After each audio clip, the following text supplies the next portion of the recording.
हाँ जी, कैसे हैं सारे? कार फाइनेंस को लेकर परेशान हैं कि गाड़ी लेते समय फाइनेंस कैसे करवाया जाए, डीलर से करवाया जाए कि बैंक के थ्रू करवाया जाए।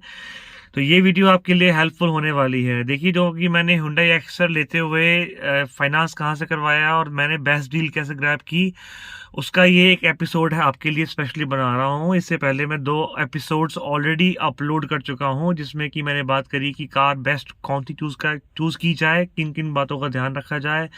मैंने अपनी हुंडई एक्सर कैसे चूज़ करी और उसके बाद शोरूम में जाने से पहले, शोरूम में जाने के बाद किन किन बातों का ध्यान रखा जाए। इस तरीके से मैंने आपको अपनी वीडियो का 2 एपिसोड्स, एक पहला जो था वो तो सिर्फ एक इंट्रोडक्शन था कि मैं क्या एपिसोड्स लेके आने वाला हूँ आपके लिए, और 2 एपिसोड्स आपको ऑलरेडी मैं अपलोड कर चुका हूँ, तो आप जाके हुंडई एक्सर सीरीज़ के एपिसोड देख सकते हैं। उसी सीरीज़ में ये चौथा वीडियो और तीसरा एपिसोड आपके लिए लेकर आया हूँ, फाइनेंसिंग द कार।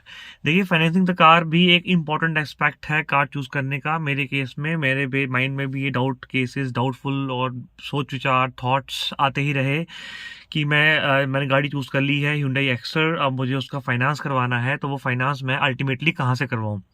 देखिए, वो फाइनेंस के लिए 2 तरीके होते हैं। या तो आप अपने डीलर से ही शोरूम में बैठे-बैठे उससे एक मोटा-मोटा कोटेशन ले लीजिए कि मैं गाड़ी की डाउन पेमेंट इतनी करूँगा और कितने साल के लिए इसकी ईएमआई चलेगी, कितनी ईएमआई होगी, रेट ऑफ इंटरेस्ट क्या होगा, कौन से बैंक से जो कि आपका डीलर है आपको फाइनेंस करवा के दे रहा है। वो एक अलग एस्पेक्ट है, क्योंकि आप वो उसमें आप डीलर के पास जाते हो। मेरे केस में हुंडई एक्सर में मैंने चूज़ किया बैंक फाइनेंस। मैंने आपको बताया था कि मैं रिसर्च करने का बहुत शौकीन हूँ। गाड़ी लेते हुए, फाइनेंस करते हुए मैं रिसर्च ज़रूर करता हूँ, कंपेयर ज़रूर करता हूँ कि मुझे ज़्यादा बेनिफिट्स कहाँ मिल सकते हैं। तो हुंडई एक्सर में जो मुझे बेनिफिट्स मिले, उसमें मैं आपको बता देता हूँ। मैंने जब अपना फाइनेंस डिसाइड कर लिया कि मैं डीलर से ना करवा कर बैंक से करवाऊँगा, और मैंने अपना फाइनेंस करवाया था बैंक ऑफ इंडिया से। अब देखिए, ऐसा भी नहीं है कि मैंने डीलर को मना कर दिया तो डीलर से कुछ लेने में नुकसान है। देखिए, वो भी कमाने बैठे हैं, बैंक भी कमाने बैठे हैं। आपकी मर्जी है, आप कहीं से भी करवाइए। डीलर भी एम्प्लॉय है, उन्होंने भी अर्न करना है, बैंक्स भी एम्प्लॉय हैं, उन्होंने भी अर्न करना है। बट इसमें बेनिफिट्स क्या-क्या होते हैं, वो मैं आपको एक लिस्ट में बता देता हूँ कि क्या-क्या बेनिफिट्स आपको बैंक के फाइनेंस करने में हो जाते हैं। डीलर्स के फाइनेंस करने में आपको फिर एक नेक्स्ट वीडियो में या इसी वीडियो में कोशिश करूँगा बताने के लिए। अब देखिए, जब आप बैंक के पास जाते हैं, सबसे पहले तो माइंड में ये डाउट ज़रूर रहता है, यार हमारी गाड़ी की डिलीवरी 1 मंथ बाद है, या मेरी गाड़ी की डिलीवरी 3 दिन बाद है, 4 दिन बाद है, और मैं अब बैंक फाइनेंस में नहीं फंस सकता। बैंक में जाऊँगा, ये लगेगा, वो लगेगा, फॉर्मेलिटीज़ लगेंगी, फिर टाइम लग जाएगा और भागना दौड़ना पड़ेगा। ऐसा कुछ भी नहीं होता है। माइंड से पहले ये मिथ निकाल दीजिए। सबसे पहला मिथ निकाल दीजिए। मैंने भी ये मिथ अपना साइड में कर दिया कि ऐसा कुछ भी नहीं है। मुझे पता करना है, कंपेयर करना है कि एक्चुअल में प्रोसेस क्या है बैंक में फाइनेंस करवाने का। बैंक में खुद जाके, बिना किसी एजेंट की हेल्प से खुद जाके फाइनेंस करवाने का बेनिफिट्स और क्या-क्या मुझे एक्सपीरियंस होते हैं, मैं वो कंपेयर भी करना चाहता था। तो रिसर्च के पर्पज़ से मैंने अपना बैंक फाइनेंस शुरू किया, और मैं आपको बता दूँ, मेरा लोन सिर्फ बैंक लोन सिर्फ 3 दिन में, हार्डली 3 दिन में पास होकर मेरे अकाउंट में आ भी चुका था। ठीक है? उसके बाद उस लोन को क्या करना है, डीलर को पेमेंट कब करनी है, वो एक नेक्स्ट वीडियो में आपको मैं बताने की कोशिश करूँगा। तो देखिए, फिर मैंने तलाशने शुरू करे, और मैंने जो प्रेफ़रेंस दी थी मैंने गवर्नमेंट सेक्टर बैंक को, पीएसयूज़ को। आप प्राइवेट सेक्टर बैंक से भी कर सकते हैं, बट उस केस में आपका फिक्स प्राइवेट सेक्टर बैंक्स और पब्लिक सेक्टर बैंक्स, यानी गवर्नमेंट और प्राइवेट बैंक्स में 2 तरह के रेट ऑफ इंटरेस्ट चार्ज होते हैं। एक को बोलते हैं फिक्स्ड रेट ऑफ इंटरेस्ट, एक को बोलते हैं फ्लोटिंग रेट ऑफ इंटरेस्ट। दोनों के अपने फायदे नुकसान हैं। आप इसको एक अलग वीडियो अगर चाहेंगे तो मैं बना दूंगा, अदरवाइज आप नेट पे सर्च कर सकते हैं फिक्स्ड रेट ऑफ इंटरेस्ट और फ्लोटिंग रेट ऑफ इंटरेस्ट में क्या फ़र्क होता है। बस ज़रूर ध्यान दीजिएगा लोन लेते हुए कि वो रेट ऑफ इंटरेस्ट फिक्स्ड है कि फ्लोटिंग है, उसका बहुत फ़र्क पड़ता है, उसका आप ध्यान रखिएगा। तो जनरली जो पब्लिक सेक्टर बैंक्स होते हैं, जो गवर्नमेंट बैंक्स होते हैं, आपको फ्लोटिंग रेट ऑफ इंटरेस्ट पे इंटरेस्ट देते हैं और रिड्यूसिंग बैलेंस पे देते हैं, यानी कि जिस हिसाब से आपका रेट ऑफ इंटरेस्ट आरबीआई का रेपो रेट चलेगा, उस हिसाब से आपके रेट ऑफ इंटरेस्ट कम ज़्यादा होते रहते हैं। तो मैंने चूज़ किया गवर्नमेंट बैंक, जहाँ से मुझे एक फ्लोटिंग रेट ऑफ इंटरेस्ट मिला। अच्छा, मैंने इसमें 2-3-4 बैंक कंपेयर किए, Indian bank, union bank of India, UCO bank, SBI, ICCI, और लास्ट में जिसमें मैंने लोन लिया वो है बैंक ऑफ इंडिया। अब वो उसमें सिंपल सा चीज़ है, आप ये देखिए, जब आप बैंक में जाते हैं तो आप उनसे ये पूछिए कि भाई मैंने इतनी की गाड़ी लेनी है अप्रॉक्सीमेटली, जो कोटेशन मैंने आपको बताया था लास्ट वीडियो में, उस कोटेशन को बैंक को दीजिए। वो बैंक अपने आप बता देगा आपको कि सर इतनी इतनी आपको जो लोन की रिक्वायरमेंट है इतनी हो पाएगी। और वैसे तो आपकी जो लोन की रिक्वायरमेंट है, सबसे पहले बैंक में जाते ही आपका सिविल स्कोर चेक होता है। सिविल स्कोर आपको जानता है एक तरह का क्रेडिट स्कोर है, आप खुद भी चेक कर सकते हैं ऑनलाइन, बट बैंक वाले खुद चेक करते हैं आपकी इनकम और प्रीवियस हिस्ट्री के हिसाब से, लोन हिस्ट्री के हिसाब से। तो आप ज़रूर सिविल स्कोर चेक करवाएं, और सिविल स्कोर के हिसाब से आपका एक लोन अमाउंट डिसाइड होता है कि सर आपको कितना लोन मिल सकता है। मेरे केस में CIBIL score was excellent, 790 points के अबव था 900 में से। तो सर वो बोल रहे सर आपको आराम से लोन मिल जाएगा। और उसके अलावा आपकी मंथली सैलरी कितनी है, जॉब कहाँ करते हो, आपका सोर्स ऑफ इनकम क्या है, आपका ITR कितना है भरते हो, वो सारी एक रफली आइडिया करके वो बैंक वाला आपको एक चीज़ दे देगा और बता देगा कि आपको कितना लोन मिल सकता है और कब तक मिल सकता है और फॉर्मेलिटीज़ क्या क्या हैं। तो मेरे केस में मैंने बैंक ऑफ इंडिया से लोन लिया, और बैंक ऑफ इंडिया, मैं बता दूं, मेरे केस में बैंक ऑफ इंडिया के एम्प्लॉयज़ इतने ब्रिलियंट एम्प्लॉय, मतलब मैं अपनी लाइफ में बहुत एम्प्लॉय बैंक से मेरा नाता पड़ा है, बट बैंक ऑफ इंडिया के employ, hats off to them. मेरे अपने ही ब्रांच है उन्नाव डिस्ट्रिक्ट में, और उन्होंने बहुत, मैनेजर हो या वहाँ के जो जिनसे मैं डील कर रहा था, कैशियर और अकाउंटेंट ही हैं बेसिकली वो, उन्होंने बहुत साथ दिया। Thank you bank of India, आपने बहुत टाइमली और बहुत आपके एम्प्लॉयज़ ने बहुत पोलाइटली गाइड करा मुझे हर एक चीज़ के बारे में, और मुझे लोन स्विफ्टली 2-3 दिन के अंदर प्रोवाइड करवाया। देखिए, चाहता तो मैं कैश पे भी अपनी गाड़ी निकाल सकता था, बट मैं नहीं चाहता हूँ कि इतना कैश पेमेंट करके करूँ मैं। लोन में भी कोई दिक्कत नहीं है, लोन हो, आपको पता है कि लोन उतना लीजिए जितना आपकी जेब पे भारी ना पड़े। तो मुझे जितनी रिक्वायरमेंट थी मैंने उतना ही लोन लिया, अदरवाइज़ मैं चाहता तो कैश पे भी पेमेंट निकलवा के कैश पे भी करवा सकता था, मुझे उसमें कोई इशू नहीं था। बट जनरली एडवाइजेबल ये रहता है कि आप लोन पे ही अपना सिस्टम चलाइए, तो वो बेटर ऑप्शन रहता है आपके लिए। ऑलराइट, और बहुत सारे टैक्स बेनिफिट्स मिल जाते हैं आपको उस चीज़ में। तो ठीक है, मैंने फिर फाइनली अपने 3-4 बैंक में से एक फाइनल बैंक कर दिया, बैंक ऑफ इंडिया। और वो जो बैंक ऑफ इंडिया था उसमें जाने के बाद मैंने उनसे अपने सब कुछ डिटेल दी, जॉब कहाँ करता हूँ, मेरी सोर्स ऑफ इनकम क्या है, क्या क्या ITR भरता हूँ मैं, अपना एड्रेस प्रूफ एंड सब कुछ जो भी आपको पता है बैंक्स में क्या क्या स्टेटमेंट्स लगती हैं। फिर भी मैंने उस बैंक्स की में क्या क्या लगेगा वो आपको आगे थोड़ी देर में डिटेल कर देता हूँ। तो फिर उन्होंने बोला कि सर ठीक है, आपको लोन मिल जाएगा, आपका सिविल स्कोर एक्सीलेंट है, आपको लोन मिल सकता है, बट आपको क्या है कि आपके कुछ डॉक्यूमेंट्स हैं, जैसे आधार कार्ड है, पैन कार्ड है, आपका ID प्रूफ्स है, आपका ITR का रिटर्न है, आपका 3 मंथ्स का करंट सैलरी स्लिप, 3 मंथ्स का लेटेस्ट स्लिप, और आपकी 6 महीने की बैंक स्टेटमेंट्स हमें निकाल के दे दीजिए, हम आपका काम ईजिली करवा पाएंगे। फिर उन सब केसेस में मैंने उनसे जब रेट ऑफ इंटरेस्ट निकल के सामने आया, मुझे जो रेट ऑफ इंटरेस्ट ऑफर हुआ था 8.65 ऑफर हुआ था, और अल्टीमेटली जो मेरा फाइनल रेट ऑफ इंटरेस्ट बैठा उसने मुझे 8.65 का अप्रॉक्सीमेशन दिया था, इतना हो जाता है। और जब मैं बैंक में दोबारा गया हो तो वो दे साइड की सर होम लोन का बाय मिस्टेक आपको हमने इन्फॉर्म कर दिया था, वैसे आपका जो रेट ऑफ इंटरेस्ट है वो 8.85 का बैठेगा। तो 8.65, 8.5 जो उसने आइडिया दिया था उसी के आसपास है, तो 8.5 वॉज अ गुड अमाउंट। 0.65, 0.85 ज़्यादा फर्क नहीं है, ज़्यादा उसमें इतना मार्जिन नहीं आता है। तो मुझे जो रेट ऑफ इंटरेस्ट मिला बैंक ऑफ इंडिया की तरफ से वो मिला 8.85। 7 सालों के लिए मैंने करवाया, हालांकि मैं 5 साल का ऑप्शन भी चाह रहा था कि 5 साल में मैं कर दूं। उसने बोला कि सर कोई इशू नहीं है, अगर आप चाहते हो कि 5 साल का कर दे तो 5 साल का कर देते हैं, बट उस हिसाब से आपको पता जितना आप लंबा टेन्योर खींचते हैं उस हिसाब की जो आपकी जो EMI है वो उतनी ही कम आ जाती है। मैंने उससे एक खास बात पूछी कि भाई अगर मुझे इसको बंद करवाना हो लोन अमाउंट को, या मुझे पार्ट पेमेंट करनी हो, प्री क्लोजर करना हो अकाउंट का, या मुझे उसको ज़्यादा अमाउंट दे के 40-50 हज़ार दे के हर साल मैं इसको और कम करवाता जाऊँ, तो मैं कर सकता हूँ? तो उसने बोला हाँ, आप ऐसा बिल्कुल कर सकते हैं, आप चाहे तो 40 हज़ार की पेमेंट दे सकते हैं in sum amount, in total amount, और उससे भी आपका उतना इंटरेस्ट, उतना लोन कम होता चला जाएगा।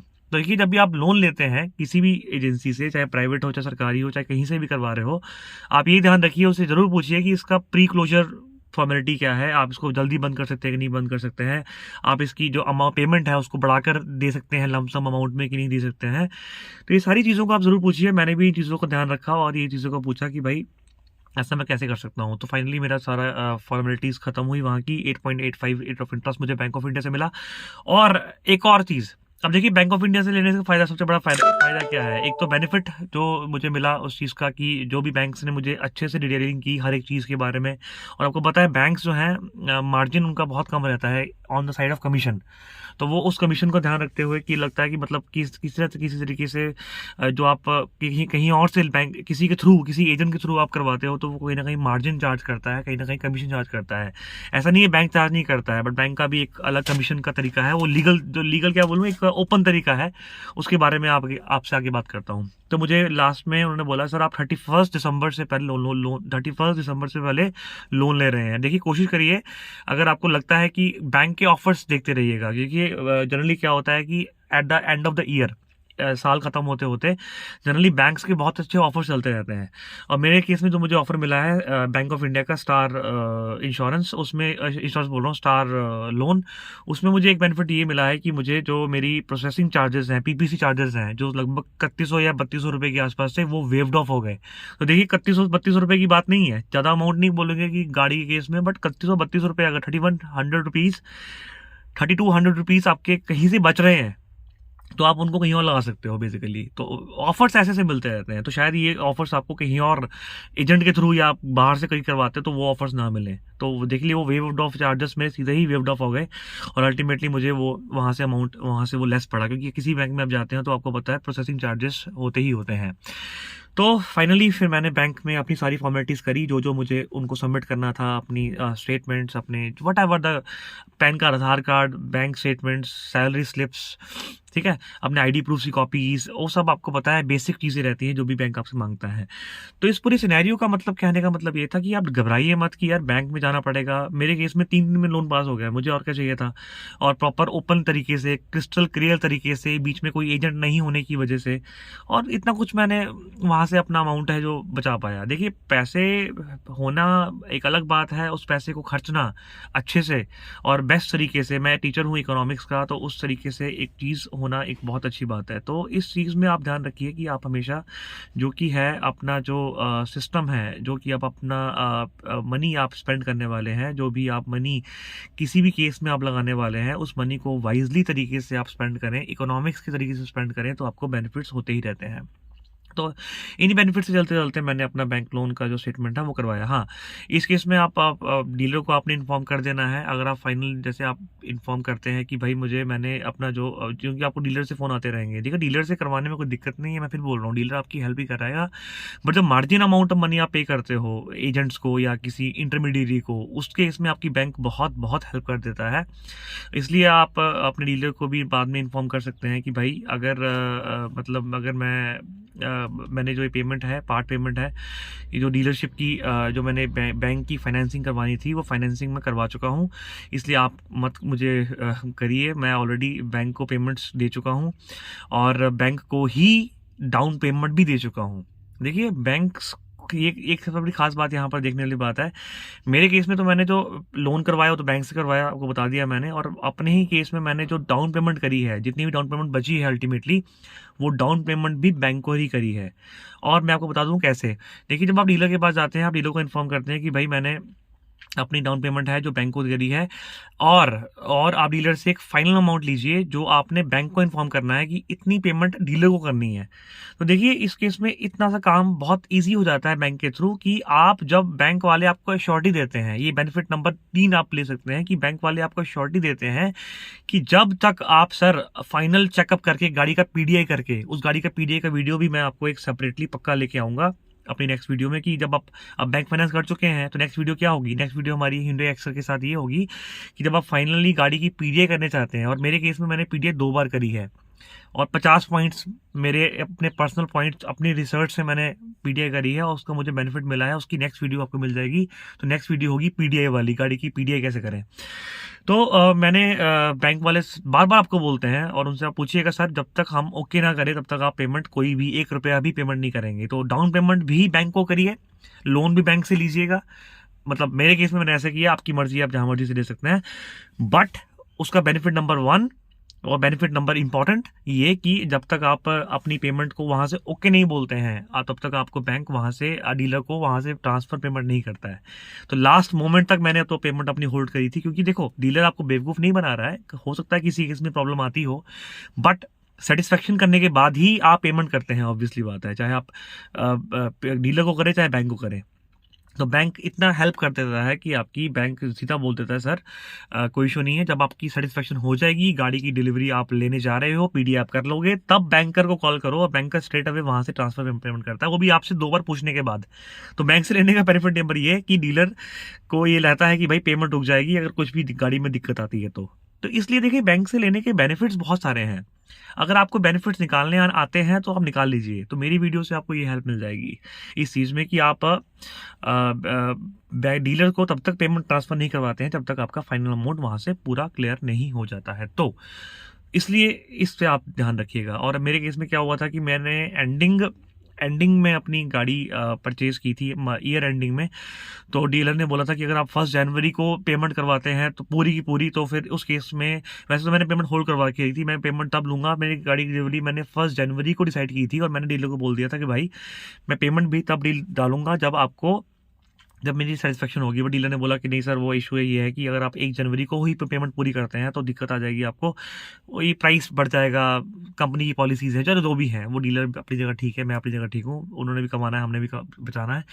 तो मैंने उनको बोला कि भाई ठीक है, मेरे काम करो कि आप सिर्फ इंश्योरेंस पेमेंट ले लो मेरे से कैश पे, बाकी जो पेमेंट है फिर मैं वही बैंक को जब मेरी सेटिस्फेक्शन पूरी हो जाएगी पीडीए के बाद तब करवाऊंगा बाकी की पेमेंट पूरी आपको। तब वो मैटर वहाँ सॉर्ट आउट हुआ। अदरवाइज वो डीलर शायद वहाँ उस टाइम पे, देखिए जहाँ से मैंने गाड़ी ली है वो डीलर भी बहुत अच्छे हैं। मैंने गाड़ी ली है नंगल हुंडई, नंगल टाइम पंजाब में है। पंजाब में भाखड़ा हुंडई करके एक शोरूम आपको मिलेगा फ्लाईओवर के जस्ट बाद में। बहुत बेस्ट लोग हैं, बहुत अच्छे लोग हैं। उसमें आपको मिलेंगे मिस्टर विनय और मिस्टर दविंदर, और वो काफ़ी कॉपरेट करते हैं। उन्होंने डीलर ने, देखो डीलर को मैं बुरा नहीं बोलूँगा, डीलर बहुत अच्छे लोग होते हैं, मेरे केस में तो बहुत अच्छे हैं। उन्होंने बहुत अच्छे से गाइड किया। आपको पंजाब में कोई मेरी वीडियो देख रहा है, पंजाब में कोई मेरी वीडियो को सुन रहा है, तो प्लीज़ उस नंगल हुंडई में जाकर आप अपनी डीलिंग करिए। बहुत बेस्ट डीलर आपको मिलेंगे, भाखड़ा हुंडई नंगल के पास में है। तो फिर मैंने भी उनको भी बोला कि भाई देखो ऐसा है कि ठीक है, आप अगर आप नहीं मान रहे हो तो उन्होंने मुझे खुद ही सजेशन कर दिया, सर आप एक काम करिए, इंश्योरेंस की पेमेंट दे दीजिए। इंश्योरेंस की पेमेंट करने पे आपको क्या है, इंश्योरेंस की पेमेंट आपको करने पे क्या है कि आपको जो आपकी गाड़ी एक तरह से हम होल्ड कर लेंगे, जो प्राइस राइज होगा नेक्स्ट ईयर वो आपको नहीं पड़ेगा। तो फिर मैंने बोला ठीक है, आप एक काम करिए, इंश्योरेंस पेमेंट कर लेते हैं। फिर इंश्योरेंस की पेमेंट माइनस करने के बाद जो अमाउंट बचा, फिर मैंने वो बैंक को इन्फॉर्म किया कि सर मैंने इतनी पेमेंट कर दी है, अब आपने इतनी पेमेंट ट्रांसफर करनी है उसको। तो देखिए बैंक और डीलर के बीच में जो बैंक्स हैं वो काफ़ी इंपॉर्टेंट रोल प्ले करते हैं। तो वो इंपॉर्टेंट रोल के लिए आप अपना पैसा इस तरीके से आप इन्वेस्ट कर सकते हैं। तो डीलर्स के पास करवा लीजिए, बैंक से करवा लीजिए, आपकी इच्छा है। बट फिर भी अगर आपको लगता है कि जो मैंने आपको बताया, जो कहानी पॉइंट मैंने आपको बताए, फिर भी आपको कोई पॉइंट मिस हो जाता है तो मैं एक बार चेक कर लेता हूँ। अदरवाइज मैंने सारे पॉइंट्स आपसे डिटेल में बता चुके हैं। लास्ट टाइम एक बार बताई थी आपको मैंने कि वो जो गाड़ियाँ 1 साल से ज़्यादा हो चुकी हैं मार्केट के अंदर, उन गाड़ियों में लाख रुपए का डिस्काउंट चल रहा है इस टाइम पे। अगर लगता है कि गाड़ी आपको चेंज करनी है, गाड़ी आपको बदलनी है, तो आप उन चीज़ों पे भी अपना ध्यान अपना रख सकते हैं। ठीक है, तो आप ध्यान रखिएगा। ये मैं हॉर्न बार-बार बजा रहा हूँ कि बहुत सारे बर्ड्स जो हैं गाड़ी को घेर के खड़े हो चुके हैं। चिड़ियाँ काफ़ी सारी आ रही हैं, तो मतलब एकदम आमने से साइड से बहुत सारी बर्ड्स उड़ के एकदम शीशे की तरफ आ रही हैं। तो मैं थोड़ा सा उनको अलर्ट कर रहा हूँ कि भाई थोड़ा सा सेफ्टी से, बर्ड्स हैं, कुछ होता नहीं है, बट एकदम से शीशे के ऊपर चढ़ के आ रही है, तो मैं उनको थोड़ा सा हॉर्न दे के कर रहा हूँ। तो ठीक है, आप उसका ध्यान रखिएगा। और लास्ट में जब आप गाड़ी की पीडीए करने जाएंगे, उसके लिए मैं नेक्स्ट वीडियो लेकर आ रहा हूँ। उस वीडियो में आपको पता लग जाएगा कि गाड़ी की पीडीए कैसे करें, और पीडीए के बाद बैंकर को क्या बोलना है, और बैंकर आपको क्या क्या देगा, और फिर पेमेंट कैसे ट्रांसफर होती है। उस हिसाब से मैं आपको पीडीए के थ्रू एक पूरा सिस्टम, जो नेक्स्ट एपिसोड आएगा उसमें मैं बना दूंगा। फिर भी एक बार चेक कर लेता हूँ कि मैंने कौन सा पॉइंट मिस तो नहीं किया। आई थिंक सारे पॉइंट मैं कवर कर चुका हूँ। अच्छा, एक बात और है भाई, देख लीजिए, मैंने जो डील बाहर के थ्रू मैंने पता किया था, उस टाइम एक रेट ऑफ इंटरेस्ट मिल रहा था 9.25 के आसपास या 9.45 के आसपास, और बैंक के थ्रू जो मुझे रेट ऑफ इंटरेस्ट मिला वो मिला 8.85 के आसपास। तो डरिए मत, घबराइए मत, रिसर्च करिए, रिसर्च करने से आपके बेनिफिट्स आपको बहुत ज़्यादा मिल जाते हैं। रिसर्च करिए और नेक्स्ट वीडियो में मिलते हैं। गाड़ी की पीडीआई कैसे की जाए, अब मैंने 50 पॉइंट की लिस्ट ऑलरेडी बना रखी है, उस लिस्ट के थ्रू आपको पता लग जाएगा कि गाड़ी की पीडीआई में कौन कौन से पॉइंट का ध्यान रखें। पेमेंट करने से पहले, पेमेंट हो गई उसके बाद तो गाड़ी आपकी हो जाती है। तो ऑलराइट, मिलते हैं अपने नेक्स्ट वीडियो में। मेरा टाइम हो रहा है ऑफिस का और ऑफिस निकलने के लिए मैं रेडी हूँ। आप जानते हैं मैं टीचर हूँ रमन पंजाब में, और जो पढ़ाता हूँ इकोनॉमिक्स एंड एसएसटी। मिलते हैं अपने नेक्स्ट वीडियो में पीडीआई गाड़ी की कैसे करें। Till then keep on watching Guruji vlogs. अच्छे लगते हैं मेरे वीडियोस, सब्सक्राइब कीजिए। अच्छे नहीं भी लगते हैं, सपोर्ट कीजिए, लाइक कीजिए, शेयर कीजिए। आपको ये इन्फॉर्मेशन कैसी लगी, और मुझे प्लीज़ फीडबैक दीजिएगा कमेंट करके कि कैसे आपको वीडियो लगी और आपका कैसा रहा system. Bye bye, take care, ध्यान रखिए अपना।